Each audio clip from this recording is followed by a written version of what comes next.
Gloria, selamat sore untuk kita semua. Perkenalkan, nama saya Gabriela Indah Guardasea, biasa dipanggil Indah. Saya berasal dari ranting paroki Hati Yesus yang Maha Kudus ini.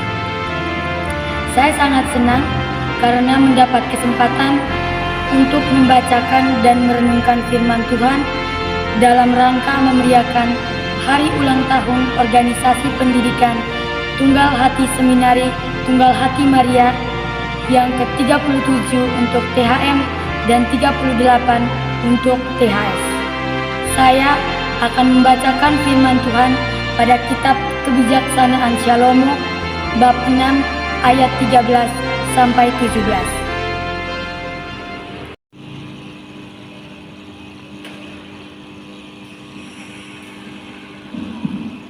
Para penguasa harus mengejar kebijaksanaan. Ia mendahului memperkenalkan diri kepada yang ingin kepadanya. Barang siapa pagi-pagi bangun demi kebijaksanaan, tak perlu bersusah payah, sebab ditemukannya duduk di dekat pintu. Merenungkannya merupakan pengertian sempurna, dan siapa yang berjaga karena kebijaksanaan segera akan bebas dari kesusahan. Sebab ia sendiri berkeliling mencari orang yang patut baginya, dan dengan rela memperlihatkan diri kepada mereka di jalan. Pada tiap-tiap pikiran dijumpainya. Sebab permulaan kebijaksanaan ialah keinginan sejati akan didikan, dan mencari didikan adalah kasih kepadanya.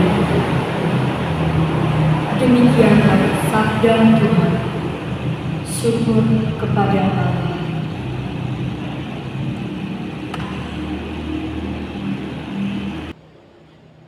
Rendahkanlah dirimu di hadapan Tuhan, dan Ia akan meninggikan kamu. Bapa, Ibu, saudara-saudari yang terkasih dalam Tuhan Yesus, selamat sore.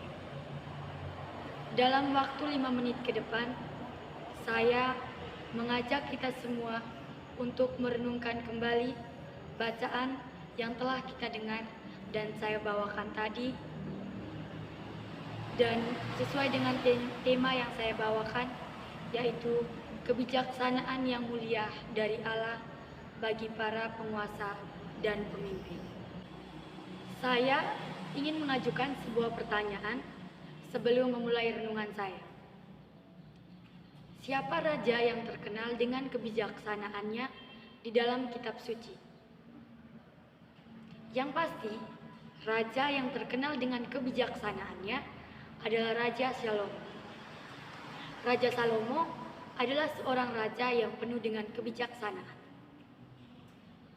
Ia hanya meminta kebijaksanaan atau pengertian kepada Tuhan agar dapat memimpin rakyatnya dengan baik. Mengapa demikian? Karena Raja Salomo tahu dan ia sadar bahwa menjadi seorang pemimpin bukanlah hal yang mudah. Apalagi ia harus memimpin ratusan ribuan rakyat Israel pada masa itu. Raja Salomo patut menjadi contoh dan teladan bagi para pemimpin pada zaman milenial ini dalam kepemimpinan dan kekuasaan yang dimiliki. Perlu kita ingat bahwa semua kekuasaan yang kita miliki berasal dari Allah. Tuhan Yesus adalah sumber hikmat yang memberi kebijaksanaan. Maka itu, Tuhan Yesus harus menjadi contoh dan teladan utama dalam kepemimpinan dan kekuasaan yang kita miliki. Ada banyak orang di luar sana, termasuk saya sendiri, bermimpi menjadi seorang pemimpin. Akan tetapi, perlu kita ingat bahwa perjalanan menjadi seorang pemimpin bukanlah hal yang mudah. Menjadi seorang pemimpin adalah hal yang cukup sulit dan cukup menantang. Tetapi kita harus terus percaya bahwa semua harapan dan impian kita akan dapat terwujud bila kita terus bekerja keras dan berusaha. Kita tidak perlu khawatir akan masa depan kita, akan hari esok, karena Tuhan Yesus sendiri menjanjikan harapan tersebut. Kenapa saya percaya? Saya yakin dengan masa depan saya sendiri, karena semuanya sudah tertulis dalam kitab suci. Tertulis dalam kitab Amsal bab 23 ayat 18. Bahwa masa depan sungguh ada dan harapanmu tidak akan hilang.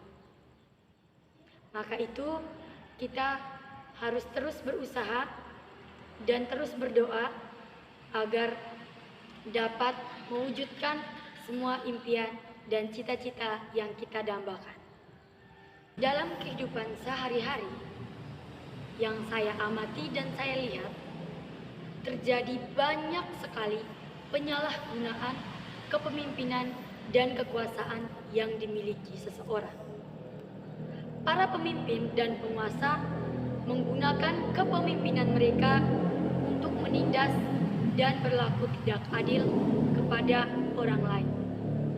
Lantas, bagaimana cara yang harus kita lakukan untuk menjadi seorang pemimpin yang rendah hati dan bijaksana? Seorang pemimpin tidak lahir begitu saja.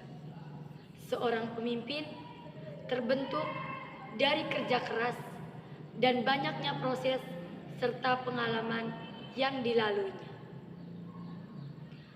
Seorang pemimpin yang baik harus takut akan Tuhan, memiliki kebijaksanaan, rendah hati, memiliki keberanian, serta dapat melayani banyak orang. Mari kita berdoa bagi para pemimpin di seluruh dunia agar dapat menjadi seorang pemimpin yang meneladani sikap dan perilaku Tuhan Yesus, yaitu melayani dengan segenap hati. Kita juga berdoa khususnya bagi para pemimpin negara kita, gereja, dan juga organisasi kita tercinta ini, agar pada ulang tahun yang ke-37 untuk THM dan 38 untuk THS dapat membawa banyak perubahan yang lebih baik lagi ke depannya dan terus berkarya demi kepentingan tanah air dan gereja.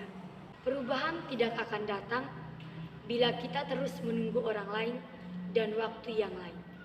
Kita adalah orang-orang yang ditunggu-tunggu dan kita adalah perubahan yang dicari. Seorang pemimpin sejati datang bukan untuk memimpin, melainkan untuk melayani. Pro Patria et Ecclesia. Tuhan Yesus memberkati. Sekian dari saya. Terima kasih. Deo gratias.